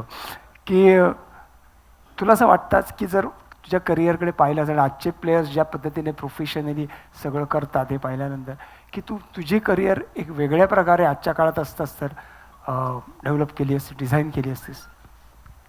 पूर्वी फिटनेसचं कल्चर नव्हतं आमच्यामध्ये. माझ्या मॅचला मी यायचो डायरेक्टली पॅड लावून बॅटिंग करून मी जायचं मॅचला. पण हल्लीची मुलं जिममध्ये जातात, त्याच्यानंतर खूप फिजिकल फिटनेसमध्ये खूप लक्ष देतात. आमच्या वेळेस झालं असतं ते येत तर त्याच्याने जडतडच्या गोष्टी आहेत की आमच्या झालं. Of course fitness plays a very important role, सगळ्यात महत्त्वाचं आहे. आणि हल्लीच्या दिवसामध्ये मला कारण आणखी एक फॉर्मॅट पण झालेला आहे त्यांच्या. आमच्याच टेस्ट मॅचेस होत्या, आणि त्याच्यामुळे ऑफकोर्स फिटनेसवरती एवढं लक्ष आम्ही दिलं नाही. ही आमची चूक आहे तसं बघितलं तर. पण तेव्हा ते कल्चरच नव्हतं. ते फक्त कल्चर नॉर्थमध्ये होतं. मग ते कपिलला बघशील, त्या यशपालला बघशील, मोहिंदर रमनाथ वगैरे, तर ते फिटनेसवर खूप हे ते. पण आम्ही म्हणायचो की ते फिटनेस करतायत पण बॅटिंग आम्हीच करणार. हे आणि संदीप, आज तू T20च्या जमान्यात नाही आहेस, ह्याचं कधीतरी तुला दुःख होतं? पण मी T20 तेव्हाच पण खेळलोय. नाही, खेळलास ही गोष्ट बरोबर आहे. Really great answer. नाही, खूप छान उत्तर दिलंस त्याला. पण मला असं तुला म्हणायचं आहे की आज एकंदरीत T20वरचा फोकस, मिळणारे पैसे, मिळणारे एकंदरीत गोष्टी, तुला असं वाटतं की थोडा जे प्रेम मला छोट्या कारकिर्दीत मिळालं त्याची पैशाची तुलना होऊ शकत नाही. आणि मी मगाशीच म्हणालो, अगदी खरंच मनापासून म्हणतो की अशा संघात खेळण्याची संधी मिळणंच हे माझ्याकरता खूप होतं. म्हणजे पैशाचा आम्ही कधी विचार केला नाही, ना सुनीलनी केला असेल ना दिलीपनी केला असेल, कारण पैसेच नव्हते तर विचार कसा करणार. आणि तू त्याच्यानंतर कोचिंग केलंस, म्हणजे तू अगदी केनियाला सेमीफायनल पण आणलं. मला सर्वात फायदा झाला ॲज अ कोच की जे खेळाडूने करू नये ते मी केलं, ते मी या सगळ्या पुढच्या पिढीला सांगू शकलो. खूप अगदी मला शक्य झालं ते सांगणं की बाबा मी जे काय केलं ते करू नका. आणि सगळे चांगले इंडियाला खेळले, सगळे जे माझ्या इंडिया एची म्हणा किंवा चिकागो जे यंगस्टर्स होते, धोनीपासून सगळे, सौरव गांगुली म्हणा, राहुल द्रविड म्हणा, हे सगळे, त्या सगळ्यांना मी सांगितलं की संदीप पाटीलने जे केलं ते करू नका. दुसरं काही नाही. त्यांना मी टेक्निक बोललो नाही का काही बोललो नाही. दोघांना एक प्रश्न विचारतो की तुमची दोघांची मुलं क्रिकेटमध्ये आली नाही रे. मग तू कोचिंग केलंस, तू अख्खं स्कीम चालवतोस, त्यांना यावंसं वाटलं नाही का काय? नाही, माझा मुलगा आर्किटेक्चर त्यामध्ये गेला, इंटेरियर्स करतो. One of the tops in Mumbai आता सध्या त्याची जी फर्म आहे ती. पण त्याला आम्ही अमेरिकन स्कूलमध्ये घातला. तर कोडाकॅनल इंटरनॅशनल स्कूलला तो 7वीनं तिकडे गेला आणि तिकडे क्रिकेटवर काही नव्हतं. आणि त्याला फोकस आवडायचा नाही जास्त, कारण तो माझ्यावर कधी यायचा, गर्दी जमायची इथे वगैरे, ते त्याला कधी आवडलं नाही. त्याच्यामुळे ही वॉज हॅपी. तिकडे तो खूप होता, खुश होता, तिकडे गॉल्फ खेळायचा. आता एक उत्कृष्ट आर्किटेक्ट झालेला आहे, इंटेरियर्स करतो. परंतु क्रिकेटमध्ये त्याला एवढा रस नाही आहे. आमच्याकडे सगळे याचे वेगळ्या वेगळ्या क्षेत्रातली लोक आहेत. हो, सगळेच जण तसं बघितलं तर मी सांगत नाही, पण कोण कोण क्रिकेटमध्ये मी फक्त एकटाच आहे. पण संदीपच्या घरी स्पोर्ट्समनची हेच आहे, त्याचे वडील, त्याची आई. संदीप, तुझा मुलगा पण क्रिकेटकडे वळला नाही?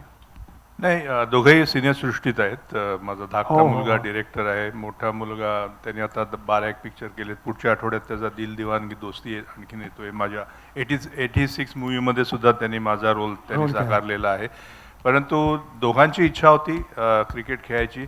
चिराग आय थिंक 6वीत असताना किंग जॉर्जमध्ये होता चिराग, आणि पहिल्या दिवशी त्याला जेव्हा मी व्हाईट्समध्ये आणि क्रिकेट किट घेऊन बाहेर जाताना बघितलं, बॅट हातात होती, तेव्हाच मी त्याला सरळ सांगितलं की हे आता तू बाहेर जातोयस, तो एकदाच, पुन्हा जाऊ नकोस. म्हणजे माझ्या बायकोला ते आवडलं नाही, पण एक कोच किंवा जे गुण शोधायचे असतात आणि जे गुण महत्त्वाचे असतात प्रत्येकाला, मग कुठचंही तुम्ही फील्ड चूज करा, ते जर गुण तुमच्यात मुळात नसले, म्हणजे क्रिकेटची बॅट कशी हातात असायला पाहिजे. जर तुम्ही झाडू सारखी त्याला नेलीत तर तुम्हाला लगेच कळून येतं की ह्याच्यात नाही आहे. आणि मी सांगितलेलं ते माझ्या बायकोला पटलं नाही, पण आज ती म्हणते की तू योग्य सल्ला दिलास. आणि आज ते प्रयत्न करतायत त्यांच्या क्षेत्रामध्ये, आनंदी आहे मी. दिलीप वेंगसरकर सिलेक्टर म्हणून one of the most successful selectors आहे. धोनी कोणामुळे आला, विराट कोणामुळे आला, हे सगळे दिलीपने आणले. म्हणजे दिलीपचं एक जजमेंट जी होती ती क्रिकेटर ओळखायची. मला अजूनही आठवतंय, दिलीपला आठवत नसेल, आम्ही श्रीलंकेमध्ये त्या ताज हॉटेलमध्ये खाली उभे होतो आणि विराट तिकडून आला. तर दिलीप मला म्हणाला की ह्यानी जर एक टिपिकल क्रिकेटिंग शब्द चक्कूगिरी केली नाही ना तर हा मोठा प्लेअर होईल. आणि तो खरोखरच किती मोठा झाला कल्पना आहे. Dilip, as a selector you must be very satisfied की तू या देशाला एवढे चांगले प्लेयर्स दिलेस. आणि सिलेक्शनबद्दल त्यालाही मला विचारायचं त्याचा एक वेळ. नाही, खरं आहे. परंतु एक गोष्ट मला आवडली नाही, कारण मी जेव्हा सिलेक्टर झालो तर तेव्हा इंडिया ICC रँकिंगमध्ये 5व्या क्रमांकावरती, आणि 2 वर्षामध्ये आम्ही ऑल फॉर्मॅट्समध्ये नंबर 1मध्ये आलो होतो. आणि माझी चूक झाली की विराट कोहलीला तेव्हा टीममध्ये घेतला आणि मला घरी पाठवला. हो, शेवटी हाँ 119 के यार प्लेयर को लिया, कमाल किया इन लेने, कुछ भी करता है, सिलेक्टर है, ठीक है. मग खरी दिलीप सारखे माणसं आज सिलेक्टर पाहिजे, दिलीप आणि संदीप, तरच आपल्या वर्ल्ड कपचं काहीतरी एक भवितव्य होऊ शकेल. संदीप, मला तू सिलेक्टर, तुझा सिलेक्टरचा पिरियड संपल्यानंतर म्हणालास की I lost many friends. Exactly काय झालं असं तुझा इंटरव्ह्यू आहे स्टँडर्ड? नाही, बरोबर आहे. कारण जेव्हा मी निवृत्त झालो तेव्हा माझ्या मनात पण राग होता की जेव्हा मला ड्रॉप केलं.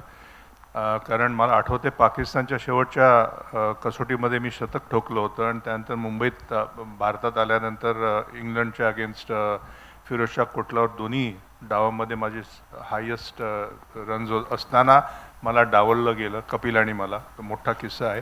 आणि त्यानंतर मला कधीच खेळायची संधी मिळाली नाही. मला माहीत होतं की खेळाडूला कसं वाटतं. परंतु जेव्हा तुम्हाला एखादी जबाबदारी दिली जाते, आणि खास करून जेव्हा तुम्ही मुख्य प्रशिक्षक निवड समितीचे सदस्य होतात, तेव्हा तुम्हाला फ्रेंडशिप बाजूला ठेवावी लागते की हा आपला, हा माझा, हा प्रिय, हा अप्रिय, ह्या गोष्टी मनात असू नयेत. आणि मग सचिन तेंडुलकर म्हणा, युवराज सिंग म्हणा, झहीर खान म्हणा, गौतम गंभीर म्हणा, वीरेंद्र सेहवाग म्हणा, आपण निर्णय मी नाही घेतले. आमच्या समितीने घेतले, बोर्डाने आम्हाला पाठिंबा दिला आणि हे निर्णय घेण्यामागील मुख्य कारण की पुढे येणारा काळ, तुमचं पुढे काय काय तुमच्या समस्या आहेत किंवा पुढचा रस्ता कसा जाणार आहे, आणि हे सगळे जे दिग्गज महान खेळाडू ज्यांनी कमालीचं नाव भारताकरता मिळवून दिलं, विश्व क्रिकेटमध्ये नाव कमवलं, पण प्रत्येकाची वेळ येते आणि ती वेळ जाणणं ओळखणं हे निवड समितीच्या सदस्यांचं काम होतं. आणि म्हणून हे जे मी जेव्हा डिरेक्टर म्हणून नॅशनल क्रिकेट अकॅडमी बँगलोरला होतो 3 वर्ष, तेव्हा हे सगळे खूप माझ्याशी जवळीक साधून होते. सचिन तर त्याला लहानपणापासून मी बघत आलो होतो आणि त्यांना जेव्हा डावललं गेलं तेव्हा साहजिकच त्यांच्या मनात थोडंसं मित्राचा शत्रू ठरलो. पण हा it is part of I think life, part of cricket. आणि म्हणूनच मी म्हणालो की जे मित्र होते ते शत्रू झाले. मला दुःख वाटतं त्याचं. पण शत्रुत्व संपेल, हे काय कायम होणारं शत्रुत्व नाही आहे. 2016 साली माझं लास्ट एक सिलेक्शन होतं ते वेस्ट इंडिज टूरचं. 2012 पासून आम्ही एकेकाला बाहेर काढायचं म्हणजे ठरवलं होतं. आणि आज 2016 ते 23 माझ्या समोर सुद्धा ते आले तरी माझ्याकडे बघत नाहीत किंवा हॅलो करत. काय सांगतो हो. आणि मी त्याच्यात काही मनाला लागून घेणार, कारण मी पण तसंच वागलो होतो चंदू बोर्डेने जेव्हा त्यांच्या समितीने जेव्हा मला काढलं होतं. म्हणून मी म्हणतो की it's a part of life. मी त्यांना काढण्याकरता सिलेक्टर नव्हतो, परंतु भारताचं भवितव्य, भारतीय क्रिकेटचं भवितव्य कसं सुधारेल ह्याकडे माझं जास्त लक्ष केंद्रित होतं. मला वाटतं आपण खूप गप्पा मारू शकतो, पण इथे कारण त्यांच्याकडे एवढे किस्से आहेत, त्यांच्याकडे तुम्ही इथे आलात आणि लोकांना एंटरटेन केलं. We are very very grateful to you. आणि असेच तुम्ही एकत्र राहा, मस्त. आणि खरंच मनापासून सर्वांचे धन्यवाद. इतकी छान मनमोकळी मुलाखत झाली.